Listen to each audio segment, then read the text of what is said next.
ആ ശരി ശരി ശരി ശരി ആ കാറ്റിങ്ങനെ സാധനം കൊടുത്തു എന്ന് വെച്ചാൽ എനിക്ക് ഊണ് കഴിക്കാൻ പോകണ്ടേ? മറ്റേ എവിടെ പോയത്? മറ്റേ ആളൊക്കെ ഇതിൽ പോയെന്ന് എനിക്കറിയാവോ? ഞാൻ ഒരാളുണ്ട് ഇത് മുഴുവൻ ചെയ്യാനായിട്ട്. ആളേക്ക് സാധനം സമയത്തിന് കൊടുക്കണ്ടേ എന്ന് പറഞ്ഞിട്ട് ഞാൻ ഒറ്റയ്ക്കല്ലേ ഉള്ളൂ. ഞാൻ തന്നെ എനിക്ക് തന്നെ ചെയ്യാൻ പറ്റുമോ? അത് പറ്റുന്നോലങ്ങ് ചെയ്യും. എന്തോ ചെയ്യാനെന്ന് പറയണേ? അന്ന മലയാളി ഒന്ന് ചെയ്യുന്ന ഇനിയിപ്പോ വേറെ ആളെ പോസ്റ്റ് ചെയ്യാതിരിക്കാൻ പറ്റുമോ? ചെയ്തു അതിനാ നിങ്ങളെ കുറ്റം പറയല്ലെന്ന് സമയത്ത് സാധനം കൊടുക്കണ്ടേ? ഞാൻ കൊടുത്തോളാം കേട്ടോ. എന്ത് കഷ്ടമെന്ന് പറയണേ ഇതൊക്കെ.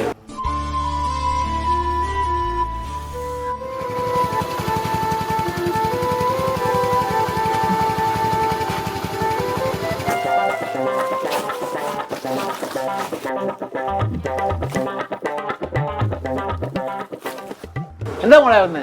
എന്താ മോളെ വേണ്ടേ?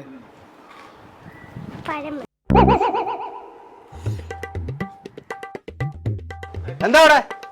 ഭയവും ടെൻഷനും നമ്മളെ അപകടപ്പെടുത്തും. നമ്മുടെ ഒന്നും സംഭവിച്ചിട്ടില്ല. പഴം നിങ്ങളുടെ കയ്യിൽ താഴ്പോയതാണോ? അല്ല, ഞങ്ങളുടെ കയ്യിൽ നിന്ന് താഴ്പോയതല്ല. കള്ളം പറയരുത്. കള്ളം പറയണോ? എല്ലാവർക്കും എന്ന പോലെ എനിക്ക് എൻ്റെ കുടുംബം വലുതാണ്. കള്ളം പറയാം. എന്താ അവിടെ? ഇത് ഞങ്ങളുടെ കയ്യിൽ നിന്ന് താഴ്പോയതല്ല. ആര്? ക്ഷണിക്കപ്പെടാതെ വന്ന രണ്ട് അതിഥികളാണ് നമ്മുടെ കട ശിഥിലമാക്കാൻ. നമ്മുടെ കട ഇല്ലാണ്ടാക്കാൻ വന്നവരാണ്. അപ്പൊ നിങ്ങളുടെ കയ്യിൽ നിന്ന് വീണതല്ല എന്നാണ് പറയണത്? ഞങ്ങളല്ല മുതലാളി. ഒരു 4ാം ക്ലാസ്സുകാരൻ നാട്ടുംപുറത്തുകാരന്റെ ബുദ്ധിയല്ല ഇവന്. ഇവൻ പ്ലാസ്റ്റിക് ക്രിമിനലാണ്. ക്ലാസിക് ക്രിമിനലാണ്. എങ്കിലാ CCTV വെച്ച് നോക്കും. CCTV അല്ല, CCTV. തെളിവ് ഞങ്ങളുടെ കയ്യിലുണ്ടെങ്കിലോ? അപ്പൊ നമ്മള് പെട്ടല്ലോ. എല്ലാവർക്കും എന്ന പോലെ എനിക്കും എൻ്റെ കുടുംബം വലുതാണ്. അതുകൊണ്ട് അത് തകരാതിരിക്കാൻ ഞാൻ ഏതറ്റം വരെയും പോകും. സദേവ, ഇങ്ങനെ ചോദിച്ചാൽ അവർ സത്യം പറയത്തില്ല. ആ പിള്ളേരെ അകത്തോട്ട് വിളിച്ച് ചോദിക്കേണ്ട രീതിയിൽ ചോദിച്ചാൽ സത്യം പറയും.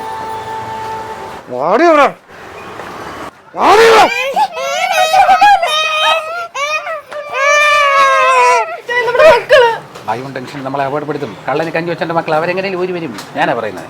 സത്യം പറ മക്കളെ, ശരിക്കും പറയാം, നിങ്ങളുടെ കൈ തെറ്റിയാണ് പോയത് അതെ അമ്മയുടെ കൈ തെറ്റിയാണ് പഴം താഴെ പോയത്? അതെ, ഇതുപോലത്തെ ജില്ലിൻ്റെ 3 വേറെ പാക്കറ്റ് മുട്ടയുണ്ട്. അത് മുഴുവൻ മക്കൾക്ക് തരാം. സത്യം പറഞ്ഞു പറയാമോ? അല്ലെ ഈ സദയമാമൻ്റെ പണി പോകും. അതുകൊണ്ടാണ് ഞങ്ങൾ പാറാപ്പള്ളിയിൽ ഉത്സവത്തിന് പോയിട്ട് വന്നതാ. ഞങ്ങളല്ല. ഒപ്പിക്കുന്നുണ്ട്. പള്ളി മാറ്റി ഉത്സവമാക്കിയില്ലോ. എന്നാലും സത്യം പറ മക്കളെ, സത്യം പറഞ്ഞാൽ മാമൻ വേറെ മുട്ടായി തരാം, കടല മുട്ടായി തരാം, വേറെ മുട്ടായി തരാം. ശരിക്കും പറഞ്ഞാൽ നിങ്ങളുടെ കൈ തെറ്റിയാണ് പോയത്, അമ്മയുടെ കൈ തെറ്റിയാണ് പോയത്. ഞങ്ങൾ പറഞ്ഞില്ലേ പാറാപ്പള്ളി ഉത്സവത്തിന് പോയിട്ട് വന്നതെന്ന്. ഒരു തരത്തിലും എടുക്കൂല അല്ലേ രണ്ടെണ്ണം കൂടെ.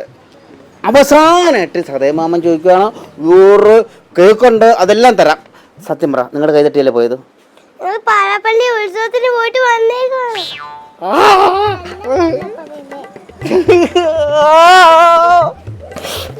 തന്ന മുട്ടായി ഇങ്ങോട്ട് തിരിച്ചതാ.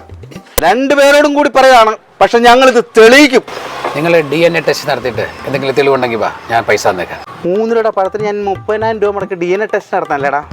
എല്ലാവർക്കും എന്ന പോലെ എനിക്ക് എൻ്റെ കുടുംബം വലുതാണ്. ഒരു പൂക്കാച്ചോളം അവന്റെ കയ്യിലില്ല.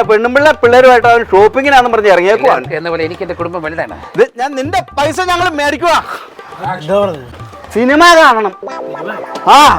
അപ്പൊ നമ്മുടെ പഴത്തിന്റെ പൈസ പോയി. പഴത്തിന്റെ പൈസ ഒന്നും പോയില്ല. ദൃശ്യം 3 ഇറങ്ങുന്നില്ലേ? അപ്പൊ എന്തെങ്കിലും ട്രിക്ക് കാണും. അത് വെച്ച് നമുക്ക് പൈസ തിരിച്ചു മേടിക്കാം. ഒന്നും പറയണ്ട. ഭയവും ടെൻഷനും ഒന്നുമില്ല. ഭയവും ടെൻഷനും നമ്മളെ അങ്ങനെ പറഞ്ഞാൽ മതി. ഞാൻ എന്തും ചെയ്യും. അതുകൊണ്ട് ഞാൻ ഏതറ്റം വരെയും പോകും.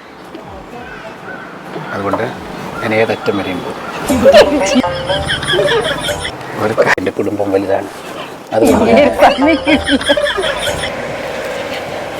അത് പറഞ്ഞു കിട്ടിയില്ലേ?